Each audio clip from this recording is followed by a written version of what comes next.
ఈరోజు కథ చచ్చిన ఎలుకతో లక్ష. కేశవరంలో సాంబయ్య అనే పేదవాడు ఉండేవాడు. చదువు సంధ్య ఏమీ లేదు. కష్టపడడం అసలే తెలియదు. కానీ ధనవంతుణ్ణి కావాలని, లక్షాధికారిని అనిపించుకోవాలనే ఆశ మాత్రం ఉండేది. ఊర్లో ఒక వీధిలో చచ్చిన ఎలుకను రోడ్డుకడ్డంగా ఎవరో పడేశారు. వచ్చే పోయేవారు దాన్ని చూసి తప్పుకొని పోతున్నారు. అదే దారిలో వస్తున్న సాంబయ్య ఆ చచ్చిన ఎలుకను తోక పట్టుకొని ఊపుకుంటూ బయలుదేరాడు. అదే ఊర్లో ఉన్న ఒక ధనికురాలికి ఒక పెంపుడు పిల్లి ఉంది. ఆ పిల్లి ఎలుకల్ని తప్పితే ఇంకేమీ తినదు. ఆ రోజు పిల్లికి ఎలుకలు ఎక్కడా దొరకలేదు. ధనికురాలు పిల్లిని చంకన పెట్టుకొని వీధిలో వస్తుంది. చచ్చిన ఎలుకతో సాంబయ్య ఎదురుపడ్డాడు. ఆ ఎలుకను చూసేసరికి ధనికురాలికి ప్రాణం లేచొచ్చింది. ఆమె అవసరాన్ని గమనించిన సాంబయ్య, దీనితో నాకు చాలా పనుంది అంటూ బెట్టు చేశాడు.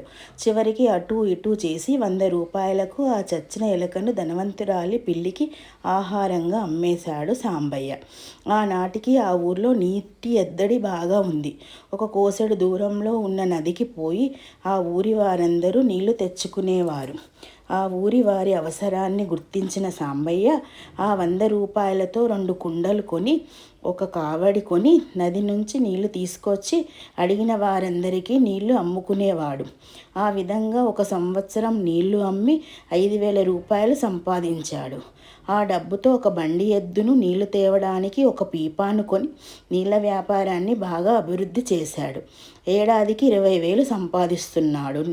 నీళ్ల సాంబయ్య అలా సంపాదించిన సొమ్ముతో 2 ఎడ్ల బండి కొని ఆ ఊళ్ళో పండిన పంట ధాన్యాలను పట్టణానికి ఎగుమతి చేయడం, ఆ ఊరి ప్రజలకు కావలసిన వస్తువులను దిగుమతి చేయడం మొదలుపెట్టాడు. ఆ మార్పిడి బేరాల్లో సాంబయ్యకు బాగా లాభిస్తుంది. తను చేసేది బాడుగ వ్యాపారం. అందుకు ఎద్దుల బండి అవసరం. ఆ ఎద్దులకి మేత కావాలి.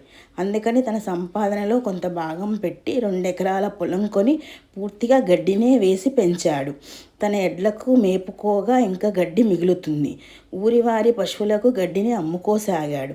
అదే సమయంలో విదేశీ యాత్రికులు ఒక 25 మంది తమ గుర్రాల మీద ప్రయాణం చేస్తూ కేశవరానికి వచ్చారు. అక్కడ మరొక 1 నెల రోజులు ఉండడానికి నిర్ణయించుకున్నారు. ఆ 1 నెల రోజులు వారికి తిండి, ఉండడానికి బస, వారి గుర్రాలకు మేత, నీళ్లు అన్నీ కావాలి. వారంతా కలిసి సాంబయ్య దగ్గరికి వచ్చి అడిగారు. వారు విదేశీయులు కదా, ఎంత డబ్బైనా వెనకాడకుండా ఇస్తారు. అది కనిపెట్టిన సాంబయ్య, 1 నెల రోజులు మా ఊళ్ళో ఉండండి. మీ తిండి తిప్పలు, మీ గుర్రాలకు నీళ్లు, మేత అన్నీ ఏ లోటు లేకుండా నేను చూసుకుంటాను.